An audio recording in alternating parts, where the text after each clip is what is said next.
President to president बात हुई, president को भी यही बोला गया जी, आग से खेल रहे हो, सबक सिखा देंगे। जिस तरह का रिएक्शन यूएस की तरफ से आया, इसने एक चीज पूरी दुनिया को बता दी कि जो वर्ल्ड ऑर्डर है वो चेंज हो चुका हुआ है। अदरवाइज ये बात अगर 25 साल पहले हुई होती तो हो ही नहीं सकता था कि जो यूएस की स्पीकर हैं वो वहां पे जाएं और चाइना उनको रोक पाता। यूएसए का जो प्रभुत्व है वो अब नहीं रहा है उस तरह का, पर अब डायरेक्टली टेक ऑन करना चाइना को शायद अब यूएस के लिए भी, इनफैक्ट पूरी दुनिया के लिए अच्छा नहीं है। तो इंडिया को अपनी स्ट्रेंथ पे अब खेलने की जरूरत है, पर प्राइमरीली आपको अपना ध्यान खुद रखना, ये अब एक लेसन है। ਸਤਿ ਸ਼੍ਰੀ ਅਕਾਲ। ਤੁਸੀਂ ਦੇਖ ਰਹੇ ਹੋ ਇਨਸਾਈਟਸ ਵਿਦ ਵਿਸ਼ਾਲ ਸੂਦ। ਇਸ ਪ੍ਰੋਗਰਾਮ ਦੇ ਵਿੱਚ ਐਨਾਲਿਸਿਸ ਕਰਦੇ ਹਾਂ ਉਹਨਾਂ ਜ਼ਰੂਰੀ ਖਬਰਾਂ ਦੀਆਂ ਜੋ ਸਾਡੀ ਜ਼ਿੰਦਗੀ ਨਾਲ ਕਿਸੇ ਨਾ ਕਿਸੇ ਤਰੀਕੇ ਜੁੜੀਆਂ ਹੁੰਦੀਆਂ ਨੇ, ਤੇ ਸਾਡੇ ਨਾਲ ਨੇ ਵਿਸ਼ਾਲ ਸੂਦ ਜੀ। Welcome sir. Thank you Aman. Aam Aadmi party ਦੇ ਰਾਜ ਸਭਾ ਮੈਂਬਰ, ਉਹਨਾਂ ਦੀ ਯੂਨੀਵਰਸਿਟੀ ਐਲਪੀਯੂ, ਉਹਦੇ ਤੇ ਆਰੋਪ ਲੱਗੇ ਕਿ ਉਹਨਾਂ ਨੇ ਵੀ ਪੰਚਾਇਤੀ ਜ਼ਮੀਨ ਦੱਬੀ ਹੋਈ ਹੈ ਤੇ ਜਿਹੜੀ ਕਬਜ਼ੇ ਤੋਂ ਛੁਡਵਾਉਣ ਦੇ ਲਈ ਚਿੱਠੀਆਂ ਜਾਰੀ ਹੋ ਰਹੀਆਂ। ਦੇਖੋ, ਖੇੜਾ ਸਾਹਿਬ ਦੀ ਟਵੀਟ ਦੀ ਸ਼ਾਇਦ ਤੁਸੀਂ ਗੱਲ ਕਰ ਰਹੇ ਹੋ, ਤੇ ਉਹਨਾਂ ਨੇ ਇੱਕ ਚੈਲੰਜ ਥਰੋ ਕੀਤਾ ਗਵਰਨਮੈਂਟ ਤੇ ਕਿ ਬਈ ਆਪਣੇ ਐਮਪੀ ਤੋਂ ਵੀ ਜ਼ਮੀਨ ਛੁਡਵਾ ਕੇ ਦਿਖਾਓ ਜੀ। ਤੇ ਜੇ ਲੈਟਰ ਨਿਕਲੀ ਹੈ ਤੇ ਇਹਦਾ ਮਤਲਬ ਕਿ ਪ੍ਰੋਸੈਸ ਹੈ ਸਟਾਰਟਡ, ਤੇ ਇੱਥੇ ਫਾਸਟ ਐਕਸ਼ਨ ਹੋਣਾ ਚਾਹੀਦਾ। ਤੇ ਮੈਨੂੰ ਇਹ ਲੱਗਦਾ ਕਿ ਆਲਦੋ ਆਪਾਂ ਸਾਰਿਆਂ ਨੂੰ ਗਵਰਨਮੈਂਟ ਤੋਂ ਕੁਐਸਚਨ ਪੁੱਛਣੇ ਨੇ, ਜਿੱਥੇ ਜਿੱਥੇ ਗਵਰਨਮੈਂਟ ਵੀਕ ਹੈ ਉੱਥੇ ਪੁੱਛਣੇ ਨੇ, ਪਰ ਮੈਨੂੰ ਕਈ ਵਾਰੀ ਇਸ ਤਰ੍ਹਾਂ ਲੱਗਦਾ ਓਪੋਜੀਸ਼ਨ ਵਾਲੇ ਕਈ ਵਾਰੀ ਗਵਰਨਮੈਂਟ ਤੋਂ ਉੱਥੇ ਸਵਾਲ ਪੁੱਛਦੇ ਨੇ ਜਿੱਥੇ ਉਹ ਆਲਰੇਡੀ ਸਟਰੋਂਗ ਨੇ ਜੀ। ਉਹਨਾਂ ਦਾ ਇੱਕ ਸਵਾਲ ਹੈ ਕਿ ਆਪਣੇ ਨੇਤਾਵਾਂ ਤੇ ਐਕਸ਼ਨ ਲੈ ਕੇ ਵਿਖਾਓ। ਉਹਨਾਂ ਨੇ ਜਿਹੜੇ ਉਹਨਾਂ ਦੇ ਮਿਨਿਸਟਰ ਸਨ, health minister Singla, doctor Singla, ਉਹਨਾਂ ਨੂੰ ਹਿਰਾਸਤ 'ਚ ਲਿੱਤਾ। ਤੁਸੀਂ ਉਹਨਾਂ ਨੂੰ ਸਿੱਧਾ ਜਵਾਬ ਦੇ ਦੇਣਗੇ ਜੀ ਅਸੀਂ ਤੇ ਇਹ ਚੀਜ਼ ਕੀਤੀ ਹੋਈ ਆ ਜੀ। ਦੂਜੀ ਗੱਲ, ਚਿੱਠੀ ਆਲਰੇਡੀ ਨਿਕਲੀ ਹੋਈ ਆ ਜੀ, ਐਕਸ਼ਨ ਉੱਤੇ ਚੱਲਦਾ ਪਿਆ, ਉਹਦਾ ਇੱਕ ਪ੍ਰੋਸੈਸ ਹੋਏਗਾ, ਲੀਗਲ ਤਰੀਕੇ ਨਾਲ ਕਾਰਵਾਈ ਹੋਣੀ ਚਾਹੀਦੀ ਹੈ। ਦੂਜੇ ਪਾਸੇ ਉਹ ਇਹ ਵੀ ਨਹੀਂ ਕਰ ਸਕਦੇ, ਧੱਕਾਸ਼ਾਹੀ ਵੀ ਨਹੀਂ ਹੋ ਸਕਦੀ, ਅਦਰਵਾਈਜ਼ ਉਹਦੇ ਨਾਲ ਵੀ ਗਵਰਨਮੈਂਟ ਦਾ ਨਾਮ ਖਰਾਬ ਹੁੰਦਾ ਹੈ।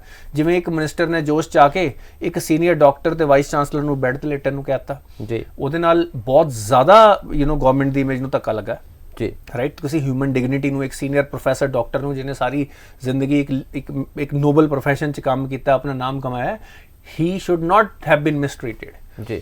ਮੈਨੂੰ ਇਹ ਲੱਗਦਾ ਕਿ ਜਿਹੜੇ ਐਮਐਲਏ ਨੇ ਕਾਂਗਰਸ ਦੇ, ਖੇੜਾ, ਉਹਨਾਂ ਨੇ ਜਿਹੜਾ ਸਵਾਲ ਪੁੱਛਿਆ ਹੈ ਇਹਦਾ ਬਹੁਤ ਹੀ ਈਜ਼ੀ ਆਨਸਰ ਹੈਗਾ ਗਵਰਨਮੈਂਟ ਕੋਲ, ਬਹੁਤ ਹੀ ਆਸਾਨ ਸਵਾਲ। ਥੋੜੇ ਟਫ ਹੋਣੇ ਚਾਹੀਦੇ ਆ। ਮੈਨੂੰ ਲੱਗਦਾ ਕਿ ਗਵਰਨਮੈਂਟ ਨੂੰ ਉੱਥੇ ਘੇਰੋ ਜਿੱਥੇ ਉਹ ਵੀਕ ਨੇ। ਜਿਹੜੇ ਇੰਪੋਰਟੈਂਟ ਮੁੱਦੇ ਨੇ ਉਹ ਲਾਅ ਐਂਡ ਆਰਡਰ ਹੈ, ਐਜੂਕੇਸ਼ਨ ਦੀ ਕੁਆਲਿਟੀ ਹੈ, ਡਰੱਗਸ ਹੈ, ਠੀਕ ਹੈ, ਸਾਡੀ ਇਕਨੋਮਿਕ ਗਰੋਥ ਹੈ, ਇੱਥੋਂ ਦੀ ਇਨਵੈਸਟਮੈਂਟ ਹੈ। ਮੈਨੂੰ ਲੱਗਦਾ ਕਿ ਇਹ ਸਾਰੀਆਂ ਚੀਜ਼ਾਂ ਜ਼ਿਆਦਾ ਇੰਪੋਰਟੈਂਟ ਨੇ ਰਦਰ ਦੈਨ ਇੰਪੋਰਟੈਂਟ ਇਹ ਵੀ ਹੋਏਗੀ ਕਿ ਜ਼ਮੀਨਾਂ ਦੇ ਕਬਜ਼ੇ, ਪਰ ਉਹਦੇ ਤੇ ਆਲਰੇਡੀ ਸਕੋਰਿੰਗ ਵੈਲ ਜੀ। ਤੁਸੀਂ ਉਹ ਸਵਾਲ ਪੁੱਛਦੇ ਪਏ ਹੋ, ਲੋਕਾਂ ਨੇ ਤਾਂ ਕਹਿਣਾ ਹੀ ਹੈ ਠੀਕ ਹੈ ਜੀ, ਪੁੱਛਦੇ ਪਏ ਨੇ। ਆਪਣੇ ਮਿਨਿਸਟਰ ਨੂੰ ਵੀ ਫੜਿਆ ਹੈ, ਉਹਨਾਂ ਨੇ ਕਰਪਸ਼ਨ ਦੇ ਉੱਤੇ ਕਾਰਵਾਈ ਵੀ ਕੀਤੀ ਹੈ, ਪੰਚਾਇਤੀ ਜ਼ਮੀਨਾਂ ਵੀ ਛੁਡਾ ਰਹੇ ਨੇ ਜੀ। ਤੁਸੀਂ ਉਹਨਾਂ ਦੇ ਖਿਲਾਫ ਹੋ ਕੇ ਉਹਨਾਂ ਨੂੰ ਸਪੋਰਟ ਕਰ ਰਹੇ ਹੋ। ਤੇ ਓਪੋਜੀਸ਼ਨ ਦਾ ਕੰਮ ਹੈ ਥੋੜੇ ਤਿੱਖੇ ਤੇ ਸ਼ਾਰਪ ਸਵਾਲ ਪੁੱਛਣਾ। ਇਹ ਸਵਾਲ ਪੁੱਛ ਕੇ ਤੇ ਉਹਨਾਂ ਨੇ ਇਹ ਤੇ ਹੋਣਾ ਕਿ ਇੰਟਰਵਿਊ 'ਚ ਇਹੋ ਜਿਹਾ ਸਵਾਲ ਪੁੱਛੋ ਬੰਦੇ ਨੂੰ ਕਿ ਉਹਦਾ ਜਵਾਬ ਹੀ ਉਹਨੂੰ ਬੜਾ ਵਧੀਆ ਆਉਂਦਾ ਹੋਵੇ ਜੀ। ਰਾਈਟ, ਸੋ ਇਹ ਮੈਨੂੰ ਸਵਾਲ ਦੇ ਵਿੱਚ ਕੋਈ ਡੈਪਥ ਨਹੀਂ ਲੱਗੀ, ਤੇ ਮੈਨੂੰ ਲੱਗਦਾ ਕਿ ਥੋੜੇ ਜਿਹੇ ਟਫ ਕੁਐਸਚਨ ਆਣੇ ਚਾਹੀਦੇ ਨੇ। ਦੇਰ ਆਰ ਲੋਟ ਆਫ ਏਰੀਆਸ, ਤਾਂ ਸਾਡੀ ਸਾਰਿਆਂ ਦੀ ਜ਼ਿੰਮੇਵਾਰੀ ਹੈ, ਗਵਰਨਮੈਂਟ ਨੂੰ ਇਹਨੂੰ ਬੜਾ ਪੋਜ਼ਿਟਿਵਲੀ ਲੈਣਾ ਚਾਹੀਦਾ। ਜਿਹੜੇ ਲੋਕੀ ਸਵਾਲ ਪੁੱਛਦੇ ਨੇ ਉਹ ਤੁਹਾਨੂੰ ਬੈਟਰ ਬਣਾਉਂਦੇ ਨੇ ਜੀ, ਪਰ ਸਹੀ ਸਵਾਲ ਪੁੱਛਣਾ ਬੜਾ ਜ਼ਰੂਰੀ ਹੈ।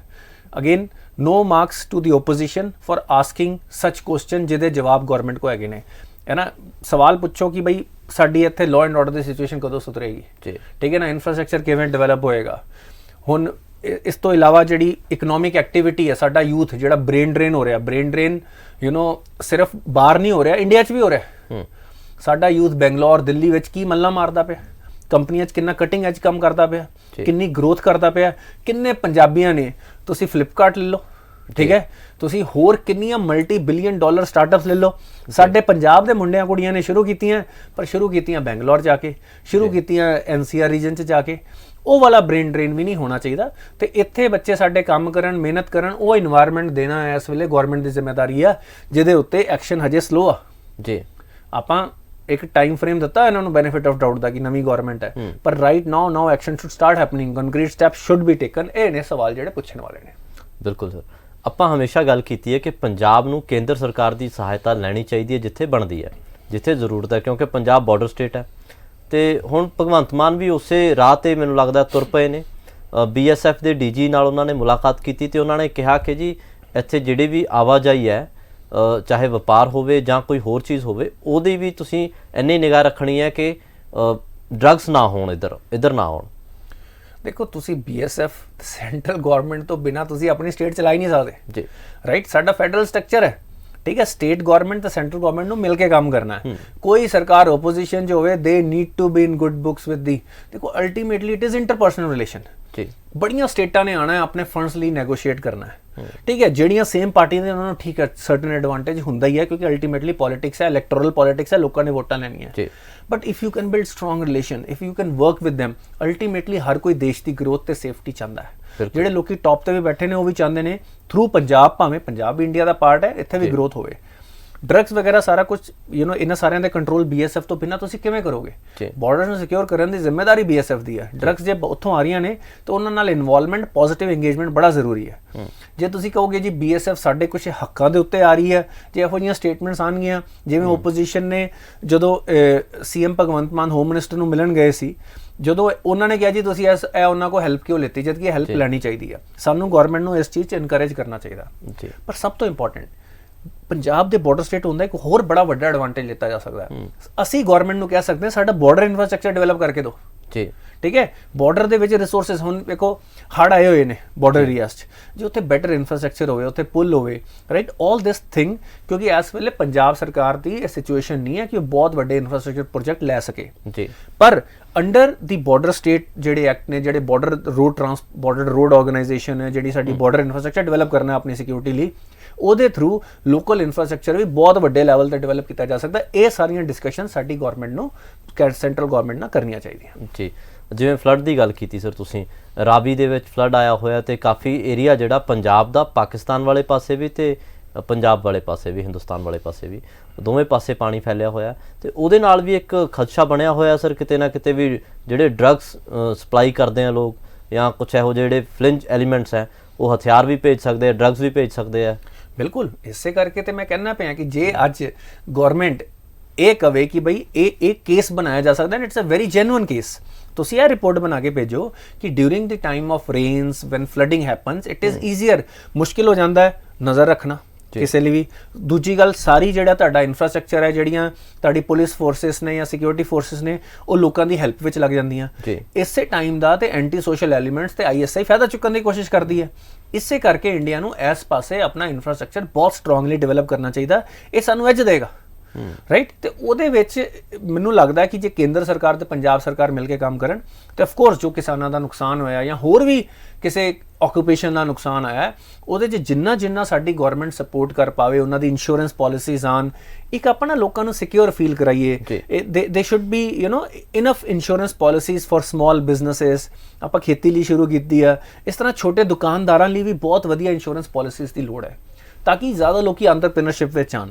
ਰਾਈਟ ਉਹਨਾਂ ਨੂੰ ਲੱਗੇ ਕਿ ਵੀ ਜੇ ਕੱਲ ਨੂੰ ਕੋਈ ਨੁਕਸਾਨ ਹੁੰਦੇ ਨੇ ਭਾਵੇਂ ਨੈਚੁਰਲ ਜਿਹੜੀਆਂ ਕੈਲੈਮਿਟੀਜ਼ ਨੇ ਉਹਦੇ ਕਾਰਨ ਹੁੰਦੇ ਨੇ ਜਿਹੜੀਆਂ ਇਹ ਆਪਦਾ ਆ ਰਹੀਆਂ ਨੇ ਉਹਦੇ ਕਾਰਨ ਹੁੰਦੇ ਨੇ ਉਹ ਘੱਟ ਹੋਵੇ ਜੇ ਇਨਫਰਾਸਟ੍ਰਕਚਰ ਡਿਵੈਲਪ ਹੋਏਗਾ ਉਸ ਏਰੀਆ ਦੀ ਗਰੋਥ ਆਪਣੇ ਆਪ ਜ਼ਿਆਦਾ ਹੋਏਗੀ ਤੇ ਬੇਸਿਕਲੀ ਇੰਟੀਗ੍ਰੇਸ਼ਨ ਵਧੀਆ ਹੁੰਦੀ ਬਾਰਡਰ ਏਰੀਆ ਦੇ ਲੋਕਾਂ ਨੂੰ ਨੈਸ਼ਨਲ ਮੇਨ ਸਟ੍ਰੀਮ ਨਾਲ ਇੰਟੀਗ੍ਰੇਟ ਕਰਨਾ is one of the main critical goals ਜੇ ਉਹ ਨੈਸ਼ਨਲੀ ਇੰਟੀਗ੍ਰੇਟਿਡ ਨੇ ਸਾਡੇ ਬਾਰਡਰ ਆਪਣੇ ਆਪ ਸੇਫ ਹੁੰਦੇ ਨੇ ਆਪਣੇ ਆਪ ਦੇ become kind of your assets ਕਿ ਜਿਹੜੀ ਤੁਸੀਂ ਫਾਈਟ ਅਗੇਂਸਟ ਜਿਹੜੀ ਐਂਟੀ ਨੈਸ਼ਨਲ ਐਲੀਮੈਂਟ ਜਿਹੜੇ ਬਾਰਡਰ ਦੇ ਉਸ ਪਾਸੇ ਨੇ ਉਹਨਾਂ ਦੇ ਖਿਲਾਫ ਤੁਹਾਡੀ ਫਾਈਟ 'ਚ ਤੁਹਾਡਾ ਬਹੁਤ ਵੱਡਾ ਅਸੈਟ ਬਣਦੇ ਨੇ ਉਹ ਤੁਹਾਡੀ ਨੂੰ ਇਨਫੋਰਮੇਸ਼ਨ ਦਿੰਦੇ ਨੇ ਜੇ ਉਹਨਾਂ ਦੀ ਗਰੋਥ ਹੁੰਦੀ ਆ it is very difficult for people across the border ਜਾਂ ਐਂਟੀ ਨੈਸ਼ਨਲ ਐਲੀਮੈਂਟਸ ਲਈ ਉਹਨਾਂ ਨੂੰ ਰਿਕਰੂਟ ਕਰਨਾ ਹੀ ਬੜਾ ਔਖਾ ਹੋ ਜਾਂਦਾ ਜੀ ਤਾਂ ਮੈਨੂੰ ਲੱਗਦਾ ਕਿ ਬਾਰਡਰ ਇਨਫਰਾਸਟ੍ਰਕਚਰ ਗਰੋਥ ਬਾਰਡਰ ਦੇ ਲੋਕਾਂ ਦੀ ਇੰਟੀਗ੍ਰੇਸ਼ਨ ਵਿਦ ਮੇਨ ਸਟ੍ਰੀਮ ਠੀਕ ਹੈ ਉਹਨਾਂ ਦੀਆਂ kind of insurance financial safety economic safety ਤੇ ਉੱਥੇ ਬੈਸਟ ਸਕੂਲਸ ਤੇ ਐਜੂਕੇਸ਼ਨ ਫੈਸਿਲਿਟੀਜ਼ ਦੇਣਾ ਇਹ ਪੰਜਾਬ ਸਰਕਾਰ ਤੇ ਸੈਂਟਰਲ ਗਵਰਨਮੈਂਟ ਦਾ ਮਿਲ ਕੇ ਇੱਕ ਮੇਜਰ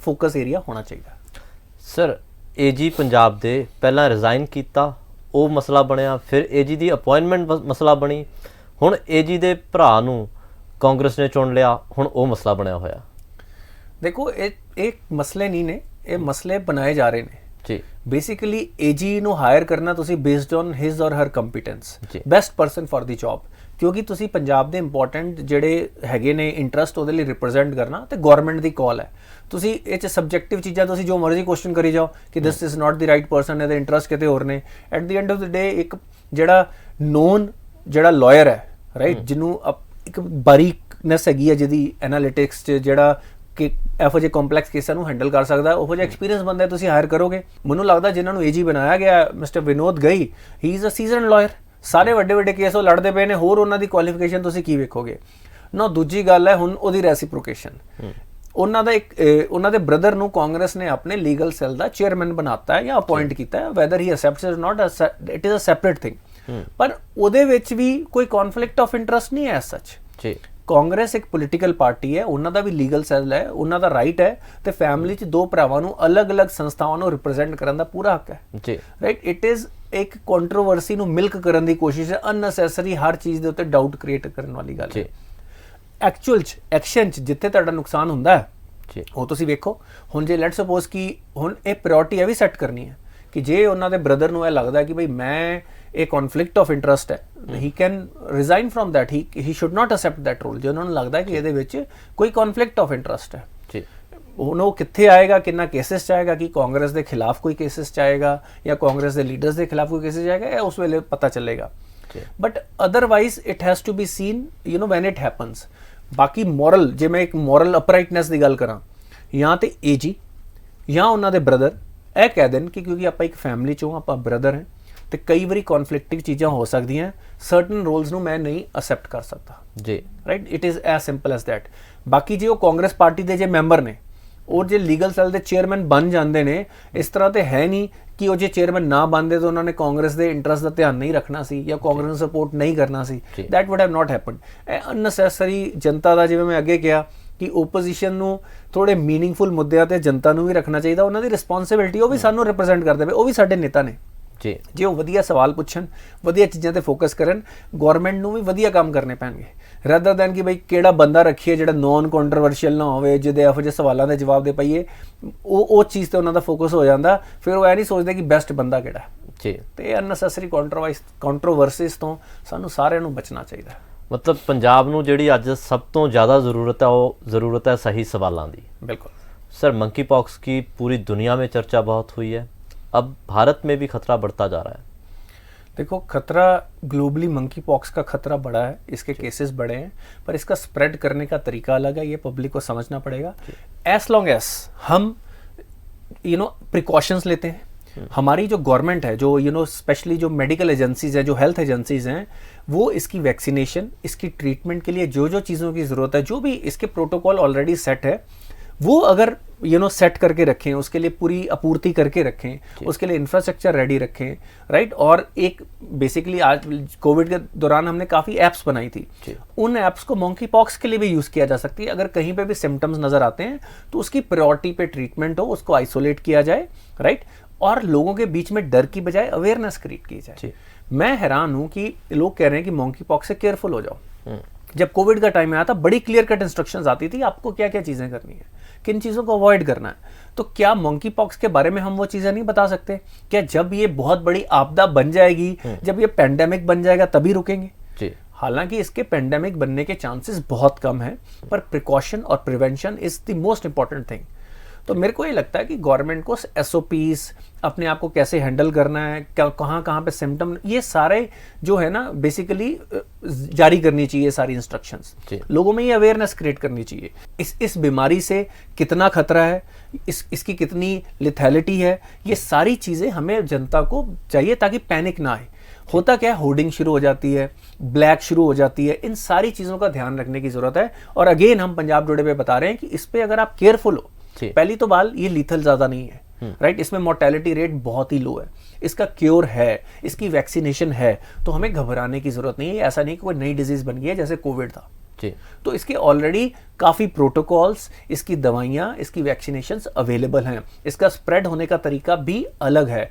अगर आप अपने आप को फिजिकली डिस्टेंट रखते हैं, अगर आप सेफ शारीरिक संबंध बनाते हैं, तो ये सारी चीज़ों के फैलने के चांसेस बहुत कम हो जाते हैं। मेरे को लगता है ये इन्फॉर्मेशन हर जगह स्प्रेड की जाए, रेदर देन गवर्नमेंट इसके बारे में पैनिक क्रिएट करे जी। सर, इसके साथ ही एक अच्छी खबर आ रही है, कॉमनवेल्थ में भारत ने गोल्ड जीते हैं, 3 गोल्ड, और क्या उसके साथ ही अब भारत के युवा और इंस्पायर होंगे?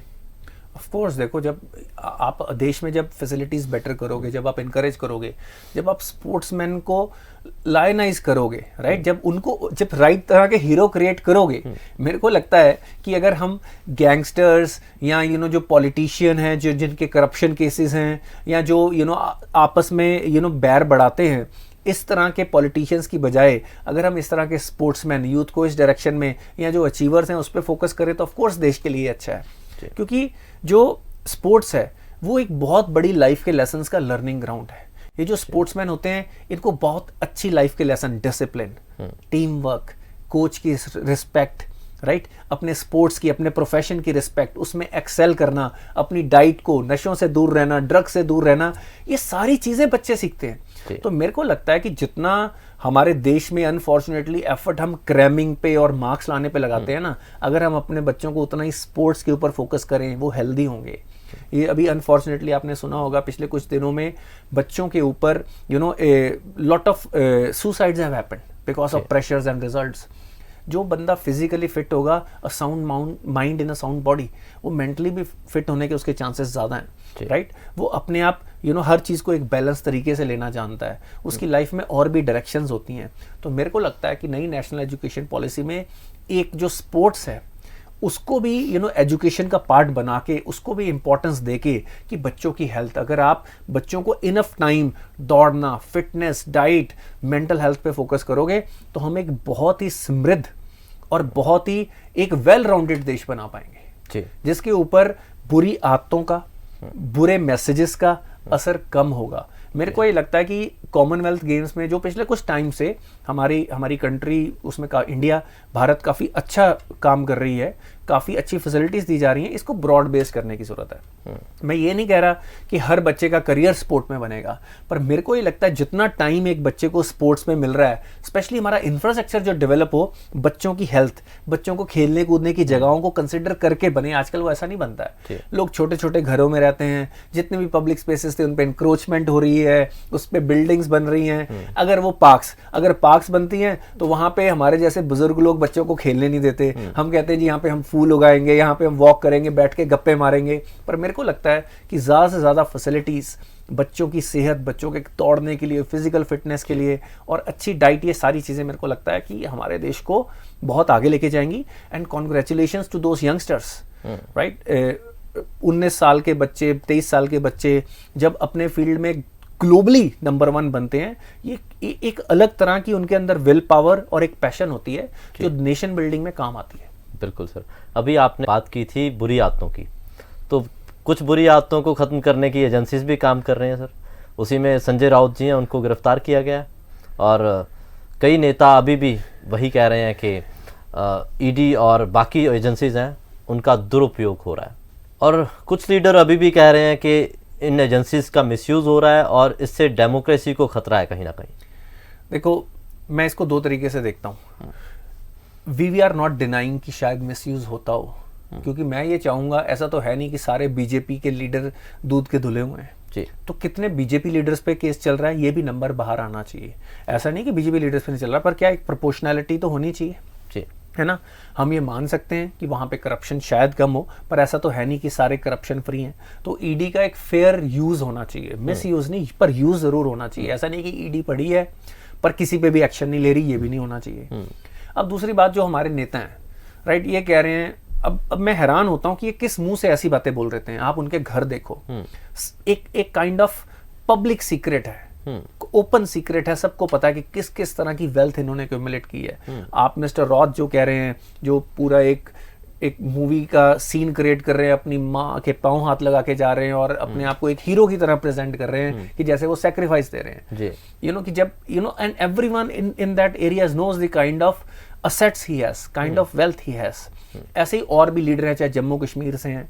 मैं एक सिंपल सा अपने आप से सवाल पूछता हूँ कि अगर ये लीडर्स लीडरशिप छोड़ देंगे तो क्या दोबारा लीडर पैदा नहीं होंगे? एक नई पीढ़ी लीडर्स की पैदा होगी, राइट। वो शायद बेटर हो, इससे बेटर होने के चांसेस उनके बहुत ज्यादा हैं। इससे खराब होने के, इससे और ज्यादा खराब, करप्शन, जिन्होंने पूरे देश को बेच खाया, देश की नेशनल सिक्योरिटी से कॉम्प्रोमाइज किए, अगर उनके ऊपर आज ईडी के केस पड़ रहे हैं तो मेरे को नहीं लगता है, हालांकि उनके सपोर्टर जिनको फायदा होता है उनसे वो तो सपोर्ट करेंगे, पर जस्ट बिकॉज आज, और ऐसा भी जरूरी नहीं है, हमारी आधी पॉपुलेशन शायद हमारी करंट गवर्नमेंट की आइडियोलॉजी से ना एग्री करती हो, that is okay, but don't have sympathy for such leaders.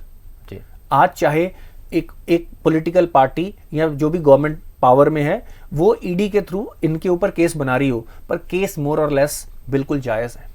Cases के पीछे कुछ ना कुछ सच्चाई साफ नजर आती है, अदरवाइज इस तरह के कैश, इस तरह के असेट्स इन नेताओं के पास नहीं होते।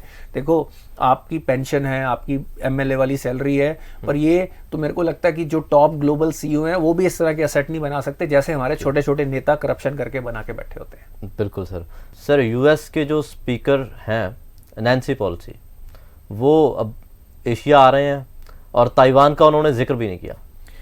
देखो ये एक बहुत ही सिग्निफिकेंट डेवलप हुई है ग्लोबल जियोपॉलिटिक्स में जी। जब उनके स्पीकर ने बोला कि मैं ताइवान भी जाऊंगी, that could be part of the, और उस पे जो चाइना का रिएक्शन था कि you are playing with the fire, president to president बात हुई, प्रेसिडेंट को भी यही बोला गया जी अनअपोलोजेटिकली कि आग से खेल रहे हो, सबक सिखा देंगे। बिल्कुल। और जिस तरह का रिएक्शन यूएस की तरफ से आया कि भाई इस चीज को एस्कुलेट ना होने दिया जाए, इसने एक चीज पूरी दुनिया को बता दी कि जो वर्ल्ड ऑर्डर है वो चेंज हो चुका हुआ है। Yes. You know, China is as powerful as US, and US does not, has the capability or courage to take on China directly. जी। अदरवाइज ये बात अगर 25 साल पहले हुई होती तो हो ही नहीं सकता था कि जो यूएस की स्पीकर हैं, she is the second highest office bearer after president in terms of their protocols, वो वहां पे जाएं और चाइना उनको रोक पाता। जहाज तक गिराने की धमकी दी गई इनडायरेक्टली। बिल्कुल। सो इसका मतलब है एक चीज तो क्लियर है कि यूएसए का जो प्रभुत्व है जियोपॉलिटिक्स में वो अब नहीं रहा है उस तरह का। China has emerged as a super power और अब मल्टी पोलर वर्ल्ड क्रिएट होगा। इसमें इंडिया के लिए भी लेसन है कि इंडिया को जो हमारी आत्मनिर्भरता और अपने आप को सक्षम करने की जो दौड़ है उसको और एक्सेलरेट करने की जरूरत है, क्योंकि at the end of the day America will take care of its own assets. वो हमें साथ में जोड़ के एक चाइना के खिलाफ एक एक क्लियर कट एक ग्रुप तो बना सकता है, पर अब डायरेक्टली टेक ऑन करना चाइना को शायद अब यूएस के लिए भी, इनफैक्ट पूरी दुनिया के लिए अच्छा नहीं है जी। तो अब लड़ाई को रोकने का सबसे अच्छा तरीका होता है शक्ति। हमारी गीता में लिखा है शक्ति ही शांति का सबसे अच्छा रास्ता है। जब दोनों ही लोग पावरफुल होंगे तो एक बंदा दूसरे पे हमला करने की कोशिश नहीं करेगा। तो इस वक्त जरूरी है कि इंडिया भी, क्योंकि हम उनके नेबरहुड में बैठे हैं, आज चाइना ने ये प्रूव कर दिया है कि वो यूएसए को भी अपनी मनमर्जी नहीं करने देगा और जो उनकी जो पॉलिसी है उसके अराउंड ही स्पेशली टुवर्ड्स ताइवान उनको चलना पड़ेगा। और इंडिया के साथ काफी बॉर्डर डिस्प्यूट्स हैं, तो इंडिया को अपनी स्ट्रेंथ पे अब खेलने की जरूरत है। ऑफ कोर्स हमें इंटरनेशनल टाइप्स रखने हैं, पर प्राइमरीली आपको अपना ध्यान खुद रखना है, ये अब एक लेसन है, क्योंकि आप उनके नेबरहुड में हो, आप उनके एरिया ऑफ इन्फ्लुएंस में आते हो। इस एरिया में वो भी इन्फ्लुएंस करना चाहेगा और एज अ मेजर पावर आप भी अपना इन्फ्लुएंस बनाना चाहोगे। और मैं इंडियन गवर्नमेंट को और फॉरेन पॉलिसी को कांग्रेचुलेट करता हूं, अभी तक they have done it, played it very well. और इंडिया भी ऐसा देश है जिसके साथ चाइना भी नहीं लड़ना चाहेगा, बिकॉज दोनों इकोनॉमीज का बहुत बड़ा नुकसान होगा जिससे उभरने में शायद कई दशक लग जाएं। और अगर अमेरिका इस पाथ पे चलता कि भी हमने ताइवान जाना ही है, तो उससे भी पूरे वर्ल्ड की इकोनॉमी पे बहुत मेजर इम्पैक्ट आना था। तो मेरे को ये लगता है कि ये एक बहुत ही मॉन्यूमेंटल डे है जिसमें अमेरिका ने एक स्टेप पीछे लिया है और चाइना ने ये प्रूव कर दिया है कि आज अमेरिका भी उनकी पॉलिसीज को यूनिलैटरली डिसरिगार्ड नहीं कर सकता, उनकी धमकी में वजन है। इससे पहले जब लास्ट टाइम ताइवान के साथ ऐसी एग्रेशन चाइना ने दिखाई थी तो यूएसए ने वहां पे अपना एक एयरक्राफ्ट कैरियर भेजा था, जिसके कारण चाइना के एक्शन रुके थे। वो पर 25 साल पर 1994-95 की बातें, पर अब टाइम बदल चुका है। So this is a major shift in the level of powers. जो ग्लोबल पावर्स हैं उनमें चाइना का नाम इस घटना के बाद अब अलग लीग में, टॉप लीग में आ गया है। तो यूएस का ये डिसीजन स्मार्ट डिसीजन माना जा सकता है? उनके लिए तो स्मार्ट है ही है, बट ग्लोबली इसके रेमिफिकेशंस होंगे, इसको लॉन्ग टर्म एनालाइज करना पड़ेगा। अब जो कंट्रीज सिर्फ यूएस पे रिलाई करते हैं, मैं जापान, अब आप देख लीजिए जापान ने पिछले कुछ टाइम में अपनी एयरफोर्स और आर्म्स डेवलपमेंट शुरू कर दी है। पहले वो पूरा यूएस पे रिलाई करते थे, इसका मतलब वो भी समझ चुके हैं कि टाइम आने पे यूएस डायरेक्ट वॉर में नहीं भिड़ेगा, क्योंकि at the end of the day उनको पता है कि आज चाइना के पास टेक्नोलॉजी ऐसी है, अभी तक तो जिन देशों से उन्होंने लड़ाई की वो लड़ाई यूएस के बॉर्डर्स तक नहीं लेके जा सकते थे, वो इतने 1000 किलोमीटर की मार नहीं कर सकते थे, पर चाइना कर सकता है।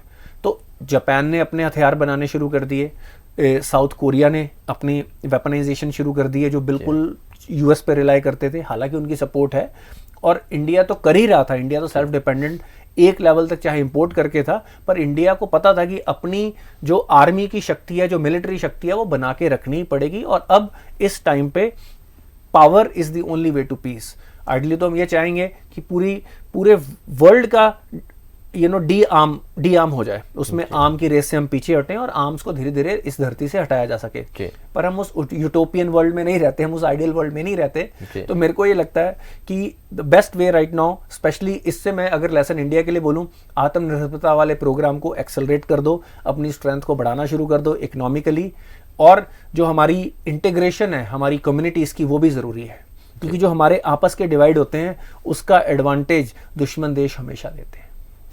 इंडिया के पिछले कुछ सालों में इंडिया के सॉवरेन डिसीजन जो हुए हैं उसी का नतीजा है कि रशिया भी आज चाहता है कि हम भारत के साथ कनेक्टिविटी बढ़ाएं और बिजनेस में भी साथ में आए। देखो ये इंटीग्रेशन बड़ी क्रिटिकल है, इसको डायरेक्टली आप ये जोड़ो कि भाई रशिया ये चाहता है, of course any country wants to do more business with growing economies. आज इस वक्त आप ग्लोबली देख लो, यूएसए के पिछले 2 क्वार्टर में जीडीपी ग्रोथ नेगेटिव, चाइना अपना डाटा बता नहीं रहा है because it is also negative, सारी मेजर इकोनॉमीज डाउन है, इन्फ्लेशन डबल डिजिट्स में है।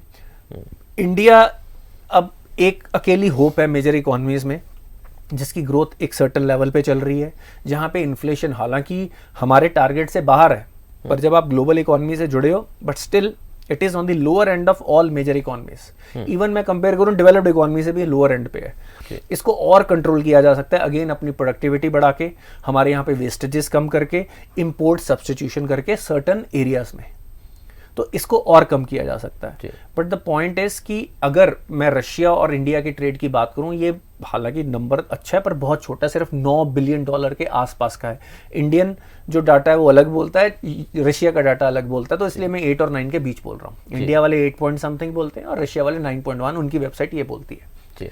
पर इस डाटा को हम $150 बिलियन तक बना सकते हैं, और ये एक बहुत ही उनके बहुत मेजर जो बिजनेसमैन है उन्होंने भी यही बात बोली है। एक बहुत बड़े उनके एंटरप्रेन्योर ने ये बात बोली है कि अगर इंडिया और रशिया के बीच में इंफ्रास्ट्रक्चर डेवलप किया जाए, direct connectivity, jointly infrastructure develop किया जाए, तो अगले 10 में फिर हमारी जो फाइनेंशियल इंटीग्रेशन हुई है स्पेशली जो रूबल के साथ, ये एक बहुत बड़ा स्टेप होगा। और अगर ऐसे debt facilities across both countries दोनों जगह के एंटरप्रेन्योर्स को मिले, तो हम इसको $10 बिलियन से अगले 10 सालों में $150 बिलियन तक कर सकते हैं। $150 बिलियन के ट्रेड का मतलब है, लेट्स सपोज कि हम इसको 75-75 इक्वल डिस्ट्रीब्यूशन में भी मान लेते हैं। $75 बिलियन का हर साल का बिजनेस, सोचो कितनी इंप्लॉयमेंट हमारे देश में जनरेट करेगा। आप बाकी सब चीजें छोड़ दो, the kind of employment it will generate. और रशिया से रॉ मटेरियल जो हमें चाहिए, रशिया बहुत ही नेचुरल रिसोर्सेज रिच कंट्री है और बहुत कॉस्ट इफेक्टिवली आपको नेचुरल रिसोर्सेज दे सकता है। आज ऑयल देख लीजिए, आप कितना सस्ते पे आपको ऑयल दे पा रहा है, राइट। तो अगर हम ये इंटीग्रेशन कर पाएं, हम इंफ्रास्ट्रक्चर फिजिकल, चाहे रोड्स हों चाहे पाइपलाइंस हों रशिया के साथ, और रशिया का बॉर्डर बहुत क्लोज आता है इंडिया के, ऐसा नहीं है कि आपको मॉस्को से सीधा अगर आप इमेजिन कर रहे हो, तो थ्रू सर्टेन एरियाज रशिया हमारे काफी क्लोज आता है, तो हम एक अच्छा इंफ्रास्ट्रक्चर उनके साथ डायरेक्टली डेवलप कर सकते हैं। और सेकेंडली जो फाइनेंशियल इंटीग्रेशन है, बैंकिंग सिस्टम्स की इंटीग्रेशन, अगर वो आ जाए तो हमारी डॉलर पे डिपेंडेंसी, पिछले कुछ टाइम में ही हमने डायरेक्टली रूबल में ट्रेड करके रफली 2400 करोड़ रुपए बचाया इंडिया ने, जो ट्रांजैक्शंस का है। तो ये एक बड़ा अच्छा फ्यूचर है कि इंडिया अपने आसपास की पावर से इकोनॉमिकली और क्लोजली इंटीग्रेटेड हो, और जो बिजनेस है उसका बैलेंस हो।